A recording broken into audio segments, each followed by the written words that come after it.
L'audition, un enjeu de santé publique majeur et pourtant trop négligé. Bonjour Sébastien Leroy. Bonjour et Merci. bonjour à toutes et à tous. Merci d'être en direct avec nous, porte-parole de l'Association nationale de l'audition, association partenaire du bus du Tour essentiel de CCMO Mutuel, un bus qui sillonne les routes de la région Hauts-de-France depuis 14 ans. Il sera samedi 7 juin sur la Grand Place d'Arras, samedi 14 juin sur la Grand Place Charles-Valentin à Dunkerque. D'abord, en quoi consiste cette initiative ? Le bus tour essentiel porte bien son nom, puisque l'audition se rappelle de plus en plus à nous tous, quel que soit l'âge, comme un essentiel non seulement de nos équilibres de santé, mais également de l'équilibre de qualité de vie, de relation aux autres. Et j'insiste bien sur quel que soit l'âge. Donc le bus tour essentiel, c'est amener l'information, la sensibilisation, le dépistage réalisé par des professionnels de l'audition missionnés par l'Association nationale de l'audition dans le cadre de l'intérêt général. C'est tout ça qui est mis à disposition en allant vers le public, au cœur du public. Et alors des tests auditifs gratuits donc à bord de ce bus aménagé. S'il n'y a pas de souci, on repart rassuré évidemment, mais si des problèmes sont détectés, qu'est-ce qui se passe ?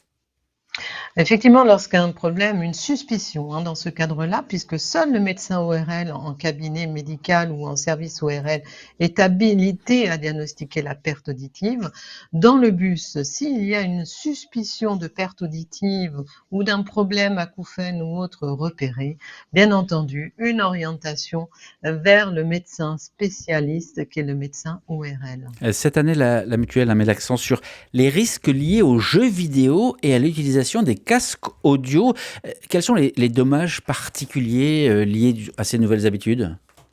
Alors, dans ces pratiques de gaming, effectivement, qui concernent quand même plusieurs millions de personnes et pas uniquement des adolescents, puisque l'âge moyen des joueurs est de 39 ans, et des seniors également jouent. Après, c'est la typologie des jeux qui va être différente en fonction des classes d'âge.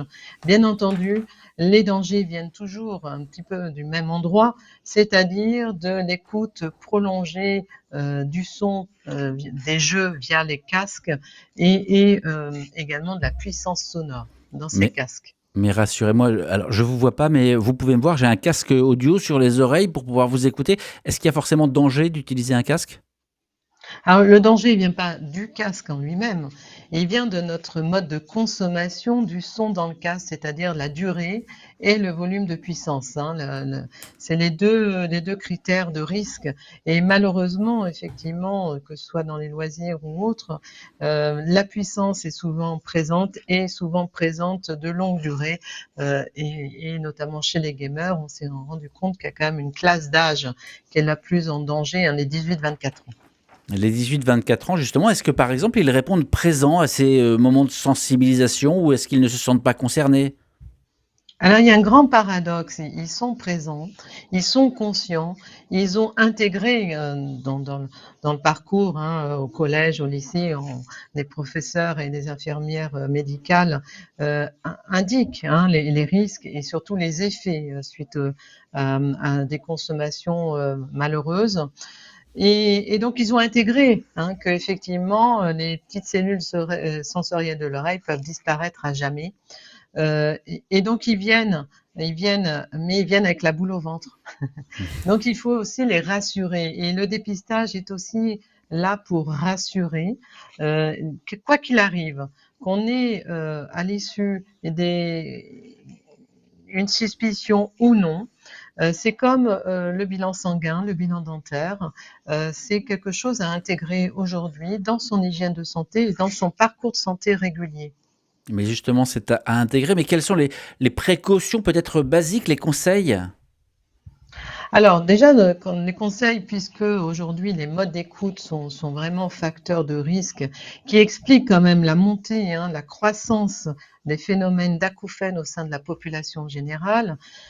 c'est moduler, c'est changer ses pratiques d'écoute. Un peu de casque, un peu d'écoute en enceinte directe, en sortie directe d'enceinte, de l'enceinte nomade, et puis surtout la règle d'or, c'est aussi intégrer des temps de calme sonore. Attention, ce n'est pas du silence, c'est du calme sonore, c'est-à-dire le 0 décibel, hein, pas de puissance sonore, ça n'existe pas dans la nature. Mais être dans des zones de calme sonore, c'est-à-dire entre 10 et 35 décibels, c'est l'idéal. Donc faire des pauses, en fait, faire des pauses, ce qu'on appelle des pauses auditives, hein, pour que les oreilles puissent souffler Mmh. et éviter de siffler, justement. Al alors j'ai vu les chiffres, entre 14 et 16 millions de Français qui souffriraient d'acouphènes. Ça paraît, énorme, celles et ceux qui nous écoutent, comment est-ce qu'ils pourraient le détecter, le ressentir? À partir de quel moment il faut s'en inquiéter? Ah, effectivement, la montée, hein, du niveau d'information fait que dans ces 16 millions, il y a des personnes qui prennent conscience que ces bruits entendus à l'intérieur de la tête peuvent être des symptômes appelés acouphènes. Donc c'est des sifflements, des bourdonnements, des schwinck-schwinck, des souffles en permanence à l'intérieur de la tête. Ce sont des symptômes qui peuvent être là, qui peuvent partir en cours de journée, qui peuvent être là une semaine, repartir. Il y a pas de loi, hein, qui va définir chaque personne, et chaque cas de personne acouphénique va être différent. Attention, malgré tout, il y a des intensités différentes. C'est-à-dire que si on a des sifflements qui sont légers, qui partent et qui nous gênent pas dans notre vie, qui nous déséquilibrent pas, il n'est pas obligatoirement aller consulter. Par contre, à partir du moment où ils deviennent gênants au sens qu'ils m'empêchent de m'endormir, de dormir correctement, qui sont là fréquemment dans la journée et qui viennent me polluer mon état émotionnel et ma relation aux autres, là oui, il est préconisé de consulter.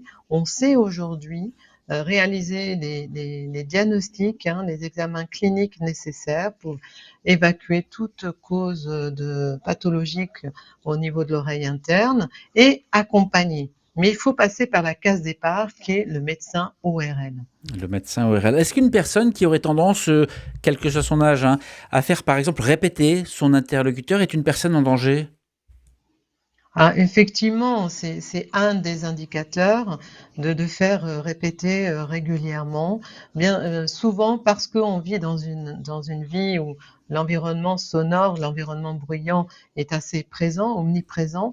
On va dire oui, c'est voilà, il y a beaucoup de bruit autour ou les gens en face de moi marmonnent. Euh, voilà, à partir du moment où effectivement il y a régulièrement des difficultés de compréhension de la parole quand je vais dans les magasins, quand je suis au bureau, quand je suis en déjeuner en collectif et puis même au foyer, euh, il faut faire Mmh. un point, consulter, voir ce qui se passe. Mmh. Vous militez pour la reconnaissance de l'audition parmi les déterminants de santé à vérifier systématiquement. Est-ce qu'aujourd'hui, le réflexe médical est suffisamment répandu? Alors aujourd'hui, le questionnement systématique, généralisé, euh, n'est pas en place. Mmh. Alors on a quand même un système qui est dans une prédominance qu'on appelle orientée curative, c'est-à-dire qu'à partir du moment où effectivement il y a un problème qui a été décelé, diagnostiqué par médecin ORL, il existe tous les dispositifs de prise en charge médicale pour les surdités. Je dis bien pour les surdités parce que les acouphènes, c'est une autre affaire.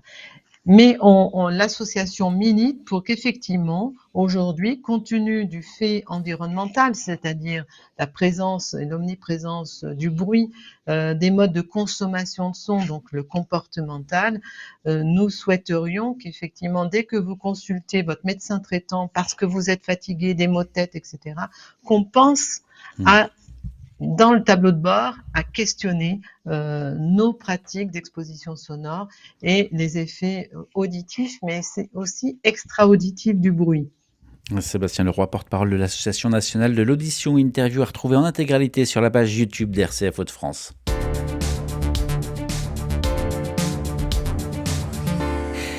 J'ai lu aussi que vous faites la promotion d'une nouvelle écologie de santé auditive. Ça veut dire quoi? Ça veut dire que dans notre hygiène de santé qu'on intègre, dans les bonnes pratiques de santé, dans nos tips de santé, c'est vraiment d'intégrer euh, le prendre soin de ses oreilles. Euh, Parce que derrière, c'est pas uniquement le fait d'éviter que nos petites cellules sensorielles de l'oreille se détruisent et disparaissent à jamais. Derrière, la finalité ultime, c'est comment je fais en sorte de préserver la santé de mon cerveau, le dynamisme de mon cerveau, la bonne stimulation de mon cerveau. À partir du moment où on a des petites cellules sensorielles de l'oreille qui ont pour rôle de transmettre les informations au cerveau, à partir du moment où elles disparaissent, donc les informations qui arrivent au cerveau sont plus difficilement décodables. Donc c'est là où ça va se jouer. Donc effectivement, on va le faire travailler ce cerveau beaucoup plus, donc beaucoup plus de fatigue et puis au bout d'un moment, on va aussi lâcher. Le tour essentiel de CCMO Mutuel, dont vous êtes partenaire, sillonne donc les routes de la région Hauts-de-France. Un test auditif gratuit à bord de ce bus aménagé de 10h à 18h sur la Grand Place d'Arras ce samedi. Et sur la place Charles-Valentin à Dunkerque, ce sera samedi prochain, le samedi le 14 juin. Le 14 juin à Le 14 Dunkerque. juin, c'est ça. Pour conclure, à qui ça s'adresse et ceux qui hésiteraient, vous leur dites quoi? Alors, à qui ça s'adresse? À tout le monde, à tous les âges. Aujourd'hui, ce n'est plus une affaire uniquement parce qu'on a plus de 60 ans. Aujourd'hui, toutes les oreilles sont concernées compte tenu de nos consommations de son. Et ces consommations, ces modes de consommation de son glissent sur les oreilles des moins de 10 ans. Ce qui va provoquer des risques de génération d'oreilles abîmées. Et donc, pour ceux à convaincre, il faut arriver à dépasser sa crainte du regard social, arriver à dépasser aussi ses peurs.